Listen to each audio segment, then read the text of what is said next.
नमस्कार, स्वागत है आपका personal finance bulletin money time में। मैं हूं मीनू शर्मा। इस बुलेटिन में आपको मिलती हैं आपकी जेब और जिंदगी पर असर डालने वाली पर्सनल फाइनेंस, बिजनेस, कॉर्पोरेट और पॉलिसी से जुड़ी हर छोटी बड़ी खबर, वो भी विस्तार से। तो चलिए देर किस बात की, फटाफट शुरू करते हैं इस बुलेटिन में खबरों का सिलसिला। महंगाई के खिलाफ आरबीआई की लड़ाई अभी खत्म नहीं हुई है, इसलिए फरवरी की मौद्रिक नीति समीक्षा बैठक में रेपो दर में कोई बदलाव नहीं किया गया। आरबीआई गवर्नर शक्तिकांत दास ने कहा कि जल्दबाजी में उठाया गया कोई भी कदम महंगाई को काबू में लाने के अभी तक के प्रयास प्रभावित हो सकते हैं। एमपीसी की बैठक इस महीने 6 से 8 फरवरी को हुई थी। दास ने प्रमुख नीतिगत दर रेपो को 6.5% पर बरकरार रखने के पक्ष में मतदान करते हुए ये टिप्पणी दी थी। Global banking group Morgan Stanley ने अनुमान लगाया है कि अगले वित्त वर्ष 2024-25 के दौरान भारत की जीडीपी ग्रोथ घटकर 6.5% पर आ सकती है।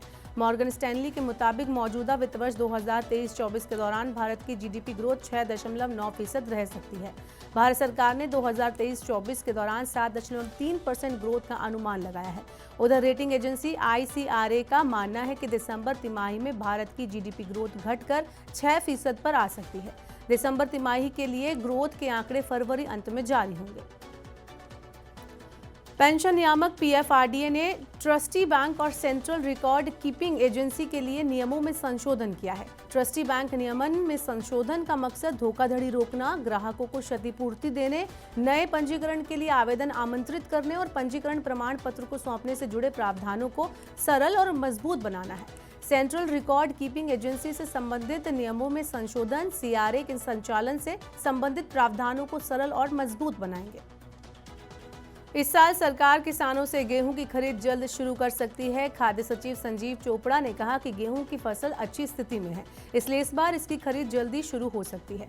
सचिव ने कहा कि चावल को छोड़कर गेहूं, गेहूं का आटा, चीनी और खाद्य तेल की कीमतें स्थिर बनी हुई हैं। सचिव ने इस बात से भी इनकार किया है कि एथेनॉल उत्पादन के लिए चीनी के और इस्तेमाल की अनुमति देने का कोई प्रस्ताव नहीं है।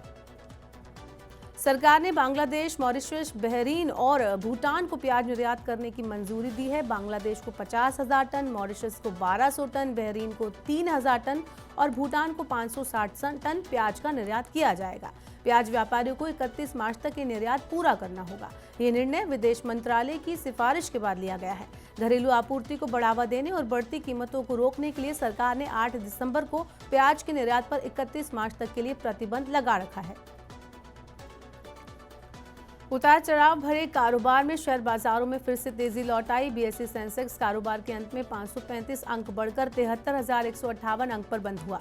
कारोबार के दौरान सेंसेक्स ने 73,256 अंक का ऊपरी स्तर छुआ। NSE निफ्टी 162 अंक चढ़कर 22,217 अंक पर पहुंच गया। निफ्टी का अब तक का उच्चतम बंद स्तर है। आखिरी घंटे में चुनिंदा सेक्टर में भारी खरीदारी होने से बाजार चढ़ने में सफल रहा। यूरो क्षेत्र के सकारात्मक PMI आंकड़ों और अमेरिकी टेक्नोलॉजी कंपनियों की पॉजिटिव आय रिपोर्ट ने निवेशकों से उत्साह भरने का काम किया, जिसमें बाजार आज दिन के निचले स्तर से वापस करने में सफल रहा। पेटीएम के साथ साथ बायजूस का भी बुरा वक्त चल रहा है। बायजूस के फाउंडर और CEO के लिए मुश्किलें बढ़ती जा रही हैं। ईडी ने बायजू रविंद्रन को देश से बाहर जाने से रोकने के लिए लुकआउट सर्कुलर जारी करने की मांग की है। प्रवर्तन निदेशालय फेमा उल्लंघन को लेकर बायजूस की जांच कर रहा है।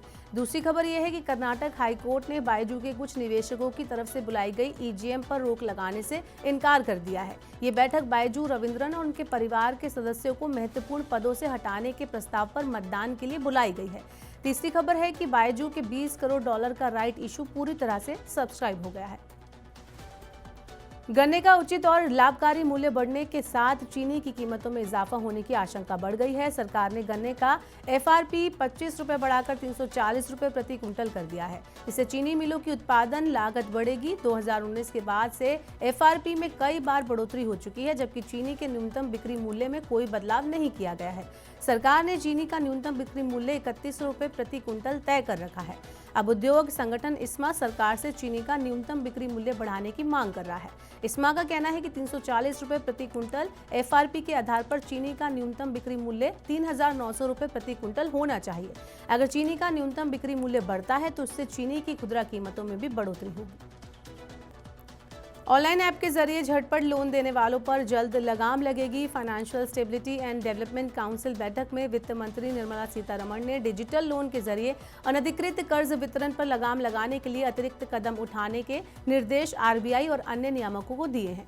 उन्होंने वित्तीय नियामकों से घरेलू और वैश्विक वित्तीय स्थिति को देखते हुए उभरते जोखिमों का पता लगाने के लिए निरंतर निगरानी रखने और सक्रिय कदम उठाने के लिए भी कहा है। इसके अलावा सभी वित्तीय संस्थाओं के लिए एक यूनिवर्सल केवाईसी प्रोसेस का भी सुझाव दिया है ताकि केवाईसी प्रोसेस को आसान और डिजिटल बनाया जा सके। वित्त मंत्री ने सोशल स्टॉक एक्सचेंज के माध्यम से सोशल एंटरप्राइजेस द्वारा फंड जुटाने को प्रोत्साहन देने की भी बात कही। भारत सरकार एक भारतीय मोबाइल फोन ब्रांड विकसित करने पर काम कर रही है। सरकार देश में कंप्लीट मोबाइल हैंडसेट इकोसिस्टम तैयार करने पर काम करेगी।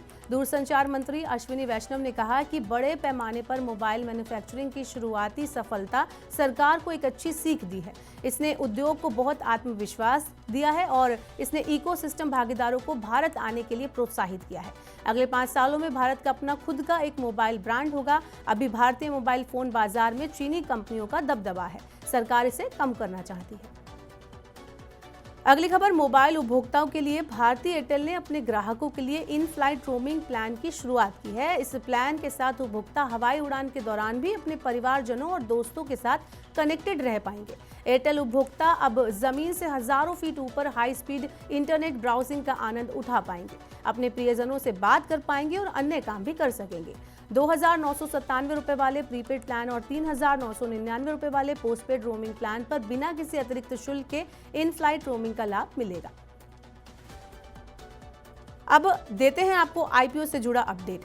अगले हफ्ते बाजार में 2 नए आईपीओ आ रहे हैं। ईवी चार्जर बनाने वाली कंपनी एक्जिकॉम टेली सिस्टम का आईपीओ 27 फरवरी को खुलकर 29 फरवरी को बंद होगा। वहीं भारत हाईवेज इनवीट का आईपीओ 28 फरवरी को खुलेगा और 1 मार्च को बंद होगा। एक्जिकॉम टेली सिस्टम आईपीओ से 429 करोड़ रुपए जुटाएगी, जबकि भारत हाईवेज इनवीट 2500 करोड़ रुपए जुटा सकती है।